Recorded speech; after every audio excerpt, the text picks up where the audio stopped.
Hey there, True Crime Podcast fans. It's Patrick and Jillian from True Crime Obsessed. Each week on TCO, we recap a true crime documentary everyone's talking about, and we do it with heart, sass, and just the right amount of humor. So if you like the kind of podcast where two good friends chat about a case in a thoughtful way that centers the victims, you really gotta check us out. Yeah, we cover the well-known cases that you hear about in the news and the underreported cases that desperately need more attention. For almost 9 years, we've been one of the most popular true crime podcasts out there. We have over 30,000 five-star reviews on Apple Podcasts, and our brand new YouTube channel has over 50,000 subscribers watching our full-length video episodes too. So find and subscribe True Crime Obsessed wherever you get your podcasts.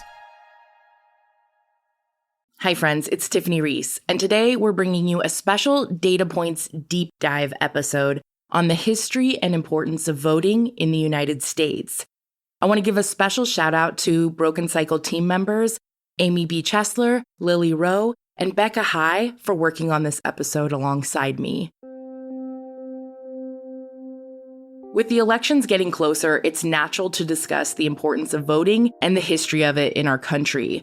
But the reality for victims and survivors of crime is that the laws we create and the legislators we elect through the voting process are always relevant. Laws dictate what is criminally wrong and punishable, and as citizens, we have the ability to propose that legislation and watch those laws be voted into action. Citizens also elect many of the government officials who vote on those laws. It is these pieces of legislation and elected legislators that control a survivor's sense of safety, protection, and ultimately their future. Exercising our right to vote is intrinsically intertwined with our potential to support crime victims and hold perpetrators accountable. For example, some lawmakers have created legislation that abolishes parole, which deeply affects a victim's journey and the way they may or may not have to continue to advocate for themselves. Another example is displayed in the devastating cuts to VOCA, or Victims of Crime Act. VOCA covers the out-of-pocket costs that victims often face related to crimes, like medical and dental care, counseling, crime scene cleanup, or funerals and burials.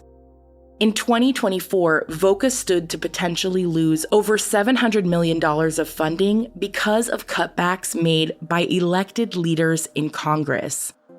In other words, a survivor's path is ultimately dictated by those involved in the criminal justice and legislative systems, and those systems are dictated by our laws.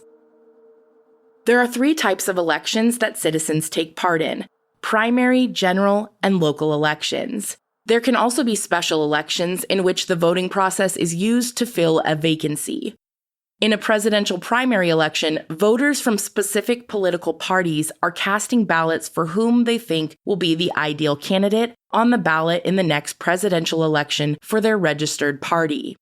The statewide presidential primary is held in March of even-numbered years on the first Tuesday after the first Monday.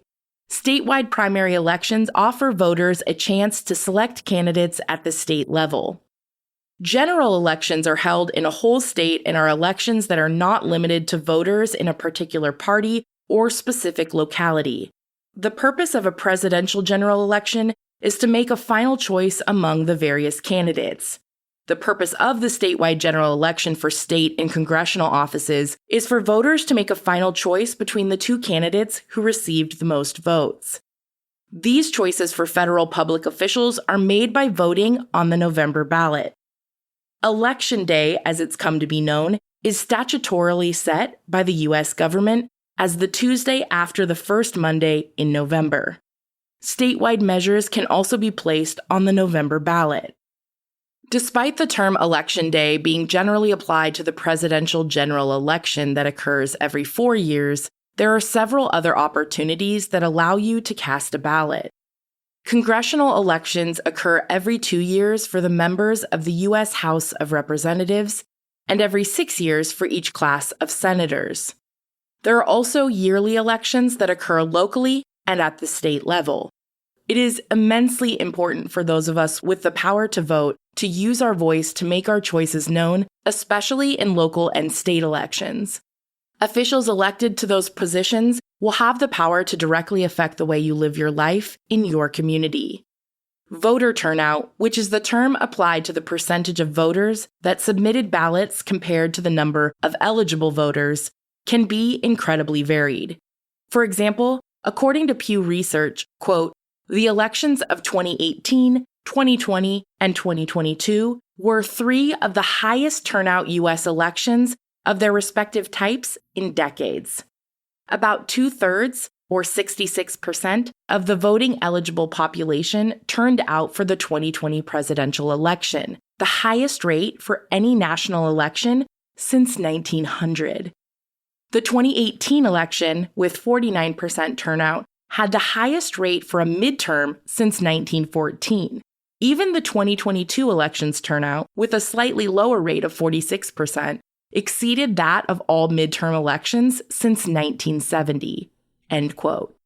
Voter turnout tends to be intermittent, dependent upon social and political events.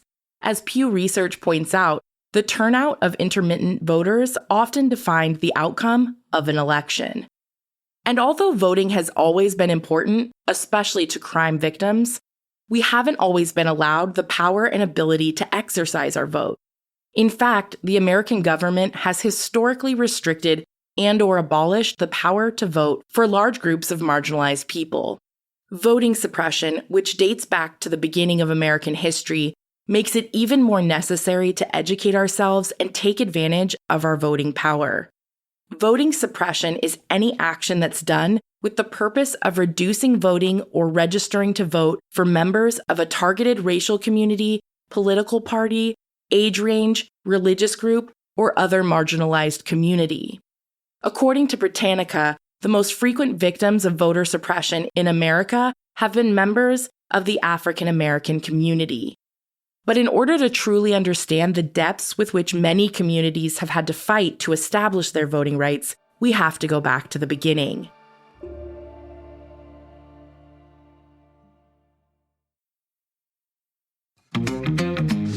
Hey there, True Crime Podcast fans. It's Patrick and Jillian from True Crime Obsessed. Each week on TCO, we recap a true crime documentary everyone's talking about, and we do it with heart, sass, and just the right amount of humor. So if you like the kind of podcast where two good friends chat about a case in a thoughtful way that centers the victims, you really got to check us out. Yeah, we cover the well-known cases that you hear about in the news and the underreported cases that desperately need more attention. For almost 9 years, we've been one of the most popular true crime podcasts out there. We have over 30,000 five-star reviews on Apple Podcasts, and our brand new YouTube channel has over 50,000 subscribers watching our full-length video episodes too. So find and subscribe True Crime Obsessed wherever you get your podcasts.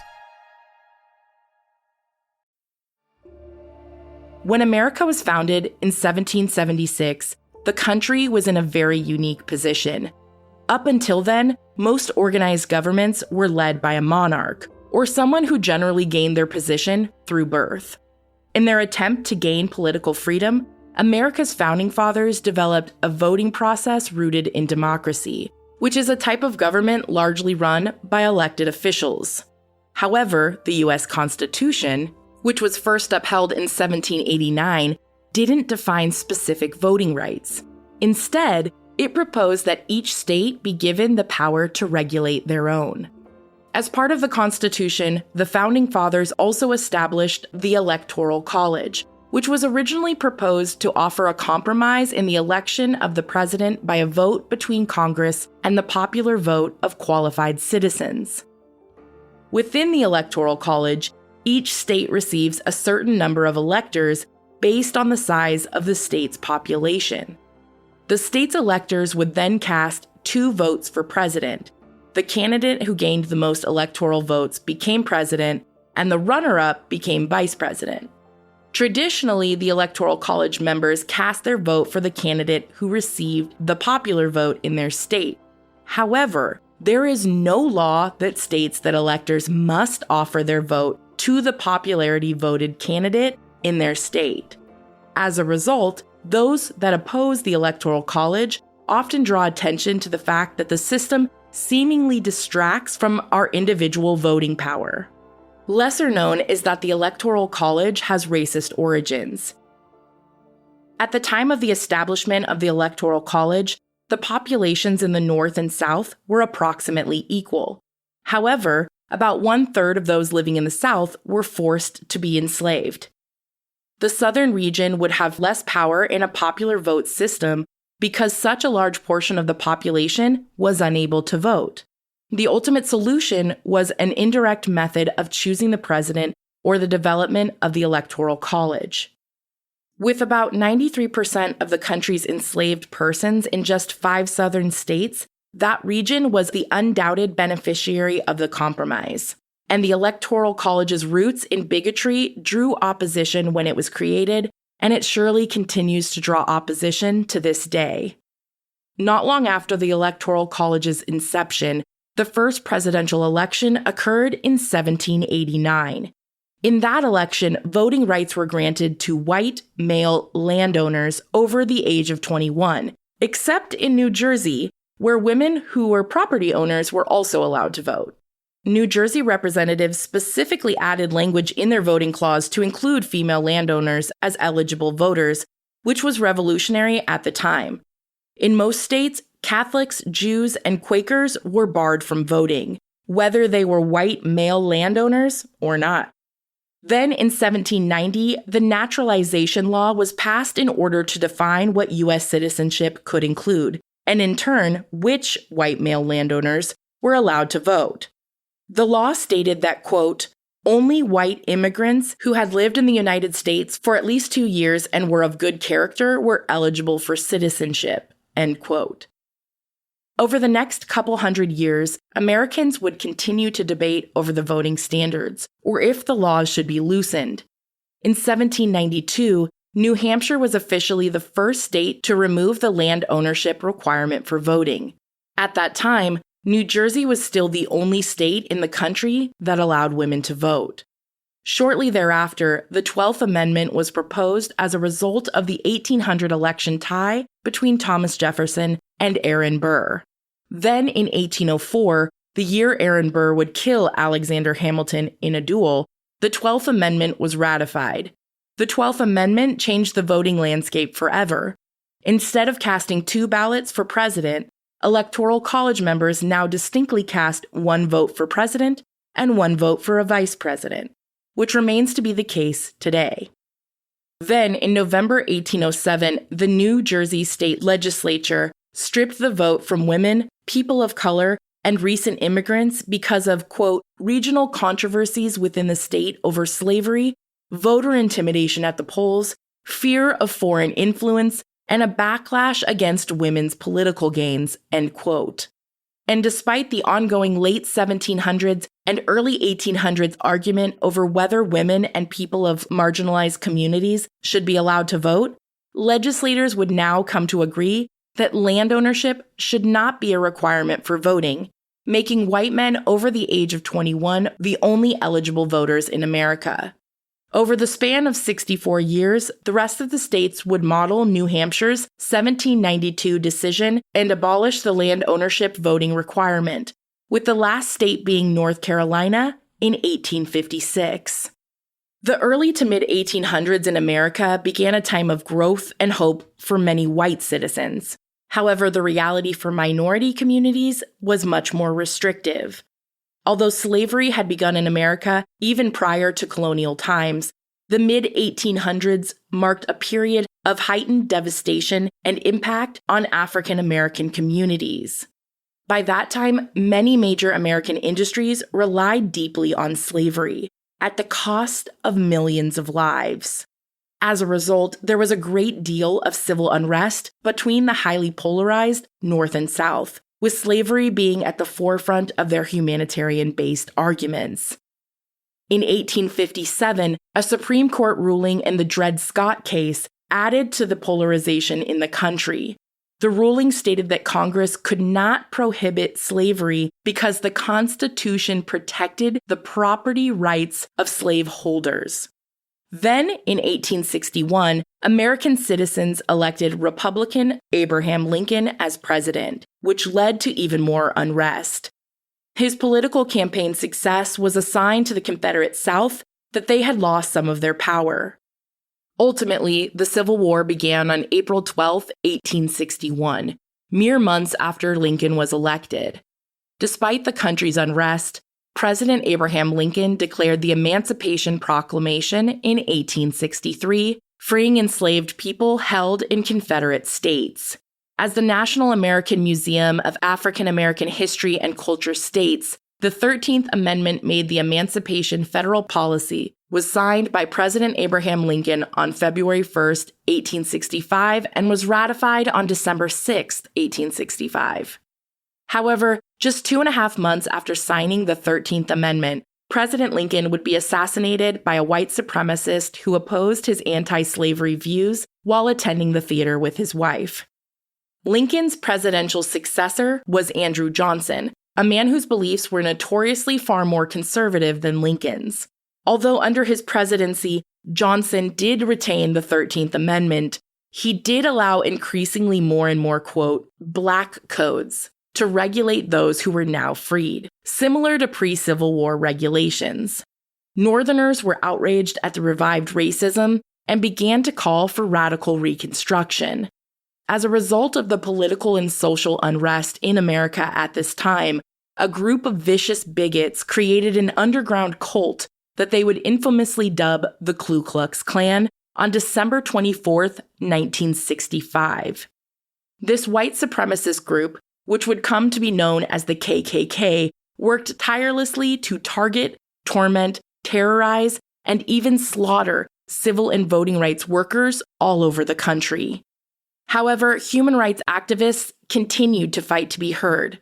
Eventually, the 14th Amendment, which offered citizenship to everyone born or naturalized in America, including former enslaved persons, was passed by Congress on June 13, 1866, and ratified on July 9, 1868. Then, under Ulysses S. Grant's presidency, Congress passed the 15th Amendment. The 15th Amendment guaranteed the right to vote of all men, regardless of race, color, and prior servitude status. In March of 1870, Thomas Mundy Peterson became the first African American to vote in a local election. Juneteenth has become the most well-known celebration for the ending of slavery in the United States and viewed by some as America's second Independence Day. Dating back to 1865, Juneteenth commemorates the day when 250,000 enslaved people were freed in the state of Texas, and during the final days of the Civil War were declared free by the U.S. Army. As soon as the following year, local festivities were organized in African American communities to celebrate and remember the significance of that day, June 19th. However, the enactments of these policies did not mean that election officials welcomed non-white voters warmly at polling places. Instead, because of pervasive racism, states began to enact policies in order to further restrict marginalized community members' right to vote, such as biased voting taxes and literacy tests. Discriminatory actions like voter suppression and voter intimidation continued to be on the rise. Growing unrest in the voting landscape and the feminist movement inspired Susan B. Anthony to vote in the presidential election of 1872, 2 years later. Susan was arrested as a result. Shortly after, Sojourner Truth, who was an abolitionist, former enslaved person, and women's and voters' rights activist, also tried to cast a ballot in the 1872 election. She was also turned away, as women were still not allowed to vote. As communities continued to fight for their right to vote, the American government continued to tighten restrictions in response. The limitations on voting continued to escalate, and in 1876, Native Americans were deemed non-citizens and saw what little voting rights they had taken away. In 1882, the Chinese Exclusion Act was passed and prevented those with Chinese heritage from becoming citizens, which kept them from voting too. In 1887, the Dawes Act was passed, which granted citizenship to Native Americans if they abandoned their tribal affiliations. Wyoming had originally granted women the right to vote in 1873 when it was still a territory. However, their right to vote was not applicable to federal elections, only state and local elections. After voting advancement occurred in 1890, the Indian Naturalization Act was passed, granting citizenship to Native Americans whose citizenship applications were approved. As these changes were made and began to be upheld throughout the country, women continued to voice their desire to vote. States across the country began to allow women to vote at the state level until 1920.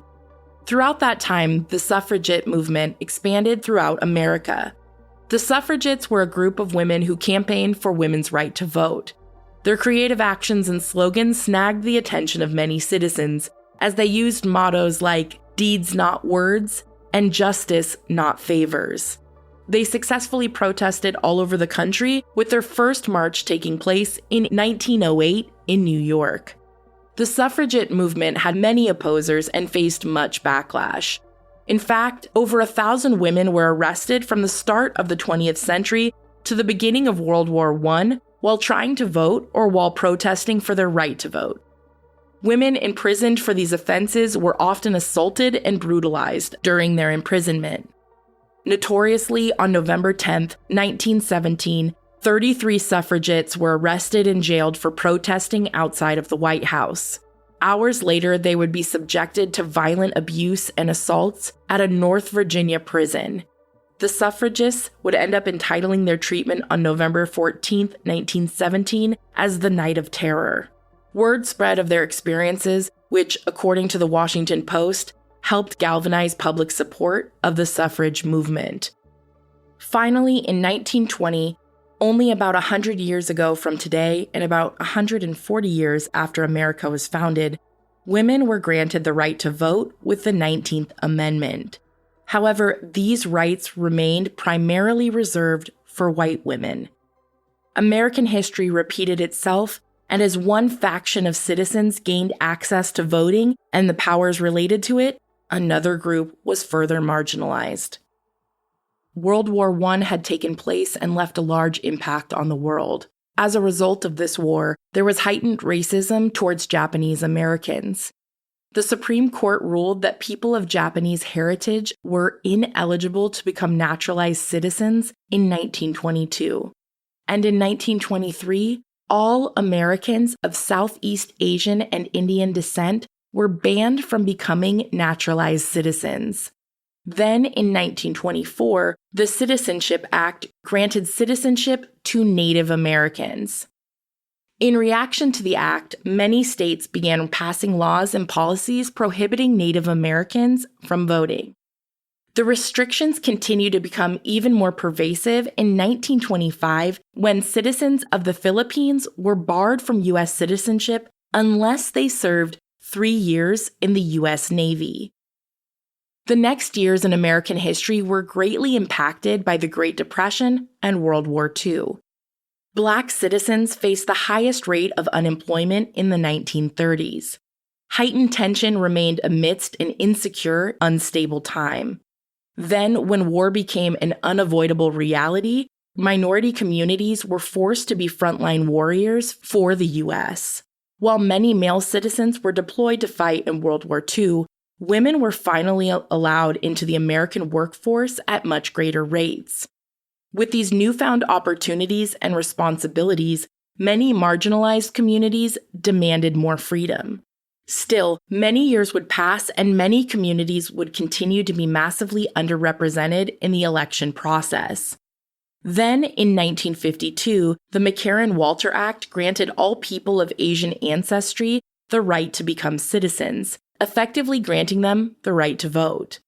Nearly a decade later, in 1961, the 23rd Amendment also passed, which granted residents of Washington, D.C. the right to vote for U.S. president. Despite being our country's capital, Washington, D.C. residents were not allowed to vote in presidential elections before then. The 1960s continued to be a turning point in American politics and for our voting rights. The civil rights movement was challenging America's institutional racist beliefs and policies.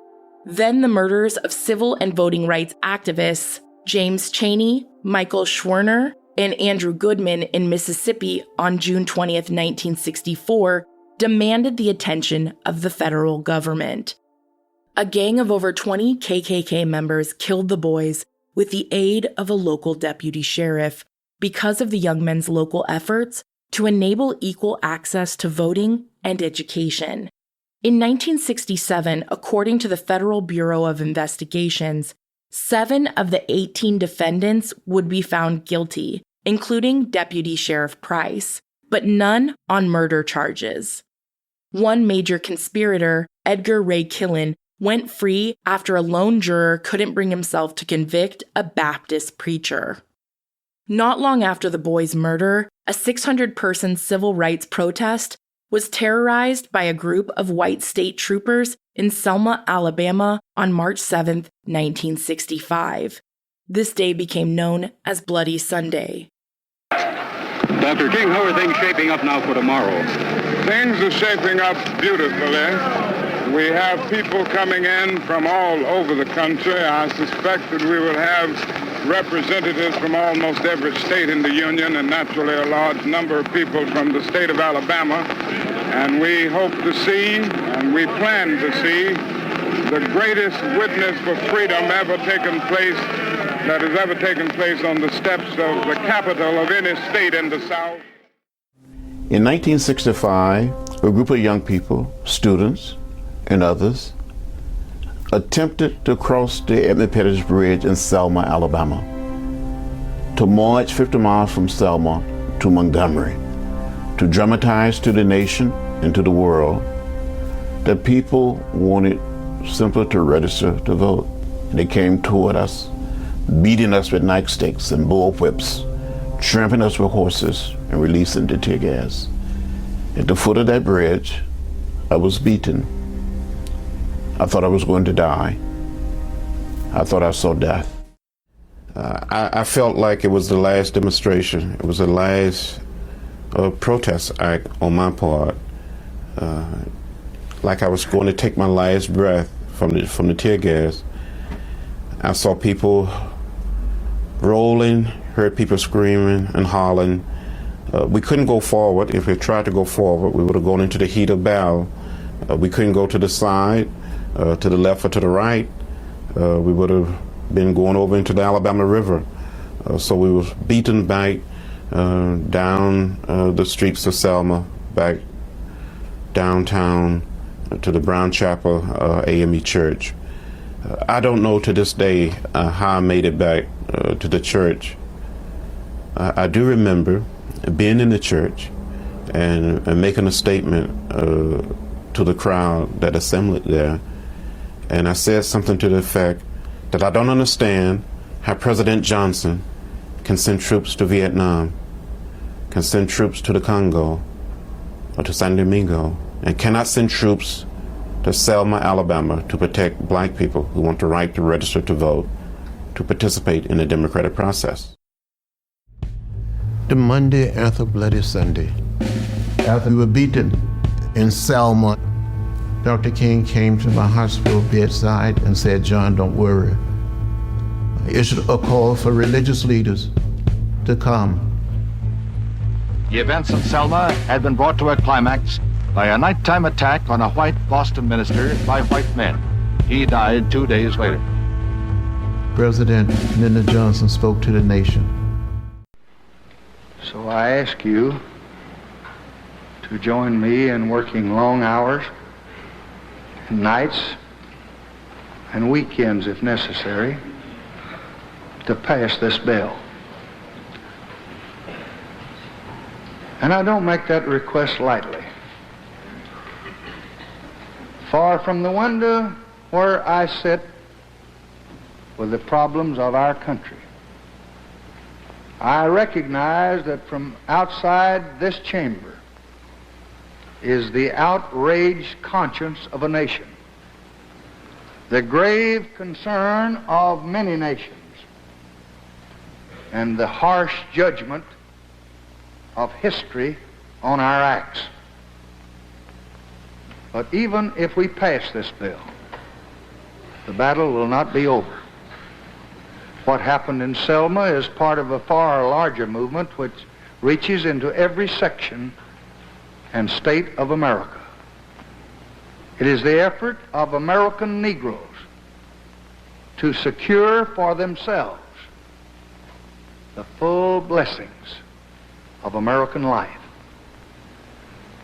Their cause must be our cause too. Because it's not just Negroes, but really it's all of us who must overcome the crippling legacy of bigotry and injustice. And we shall overcome.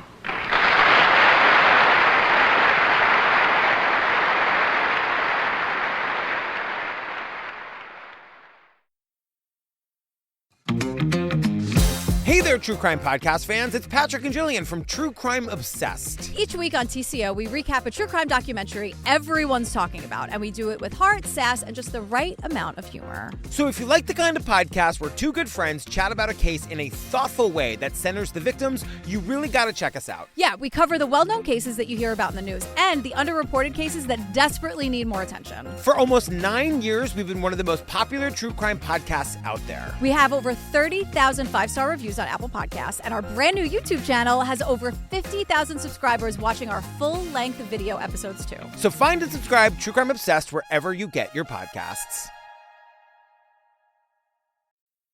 The public reaction to the increasing violence in Alabama, Mississippi, and across the country, as well as Johnson's initiative, spurred Congress to pass the 1965 Voting Rights Act. The act forbade states from imposing discriminatory restrictions on who can vote. This was the first time in history that many marginalized communities had been granted the right to vote. And as a result of the act's passing, by the end of 1965, 250,000 new Black voters had been registered. By the end of 1966, only 4 out of 13 Southern states had fewer than 50% of African Americans registered to vote. Although hurdles remained for citizens of minority communities as a result of systemic racism and continued voter suppression, voting rights shifted drastically and paved the way for meaningful changes to be made. Just 6 years later, in 1972, the voting age was lowered to the age of 18, allowing even more accessibility. And in 1975, voting became even more inclusive. It was the first year voting materials were translated into other languages besides English. In other words, it took some communities in America nearly 200 years to be heard in the political landscape via the voting process. And although it's a right every citizen in this country should possess, it's still an impactful power that continues to be threatened. Voter suppression is something that has been occurring since the beginning of American history, and it continues to this day. In fact, according to the Brennan Center for Justice, 2021 was a banner year for new barriers to the right to vote. 19 states enacted 34 laws restricting access to voting, far and away the most in any year in at least the past decade. The aforementioned laws attempted to control access to voting via such methods as creating obstacles for voting by mail, establishing new voter ID requirements, and setting limitations on what election officials can do to help promote voter access. Some of the laws were racist in nature, taking targeted action to restrict methods of voting that had been especially utilized by African American communities. Voter suppression can also be more covert in nature. A lack of accessible polling places or limited polling times are also methods of suppression. Similarly, the federal government has also criminalized voter intimidation. According to the ACLU, voter intimidation is when someone is intimidated, threatened, or coerced by another person for the purpose of interfering with the right of that person to vote or vote as they may choose. Many states also have their own laws prohibiting voter intimidation. Voter intimidation may include questioning voters about their citizenship or criminal record with the intention to interfere with their ability to vote, falsely presenting yourself as a polling place or election official, or other harassment, particularly towards non-English speakers and voters of color. Voter suppression and intimidation can occur anytime, anywhere, but is generally targeted towards minority communities and happens in a polling or voter registration setting. And as voting happens frequently throughout different times of the year, it's important to educate ourselves on when and where it can happen most. Voter fraud is another type of election crime that has recently been given a lot of attention. Voter fraud is the intentional duplication and/or falsification of votes. Voter fraud can include knowingly casting more than one ballot in the same election or voting using someone else's identity. And despite consistent allegations of voter fraud occurring in the last few elections, according to the Brennan Center for Justice, voter fraud and voter impersonation is extremely rare. The center states that most instances of alleged fraud are mistakes by voters, administrators, or are a result of election misconduct. Quote, the Brennan Center's seminal report demonstrated that most allegations of fraud turn out to be baseless. Numerous other studies, including one commissioned by the Trump administration, have reached the same conclusion. End quote. If you or someone you know believe you may have been a witness or a victim of voter intimidation, suppression, or fraud, you can report it to the Election Protection Hotline at 1-866-OUR-VOTE. You can also report it to the U.S. Department of Justice Voting Rights at 800-253-3931 or your local and state officials, including poll workers, elections commissioners, and elections supervisors. American citizens' right to exercise our vote is a privilege that nearly took 200 years to fight for.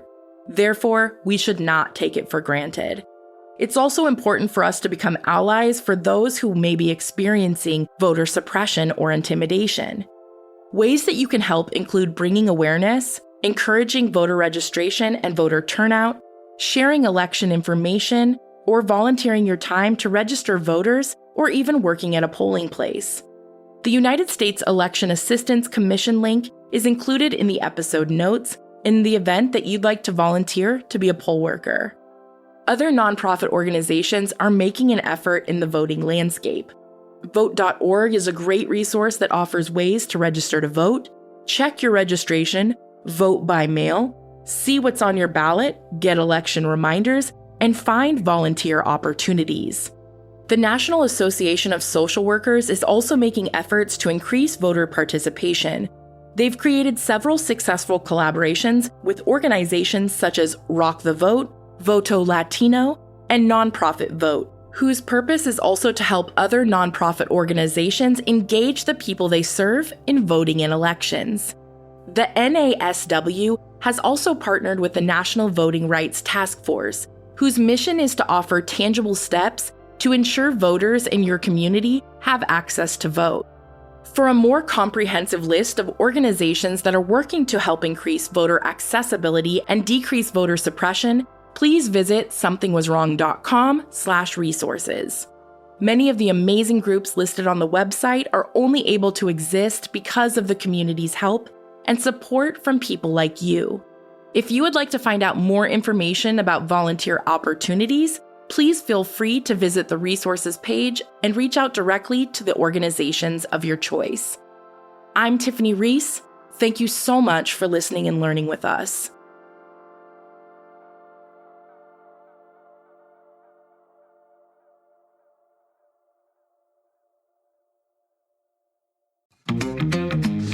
Hey there, True Crime Podcast fans. It's Patrick and Jillian from True Crime Obsessed. Each week on TCO, we recap a true crime documentary everyone's talking about, and we do it with heart, sass, and just the right amount of humor. So if you like the kind of podcast where two good friends chat about a case in a thoughtful way that centers the victims, you really got to check us out. Yeah, we cover the well-known cases that you hear about in the news and the underreported cases that desperately need more attention. For almost 9 years, we've been one of the most popular true crime podcasts out there. We have over 30,000 five-star reviews on Apple Podcasts, and our brand new YouTube channel has over 50,000 subscribers watching our full-length video episodes too. So find and subscribe True Crime Obsessed wherever you get your podcasts.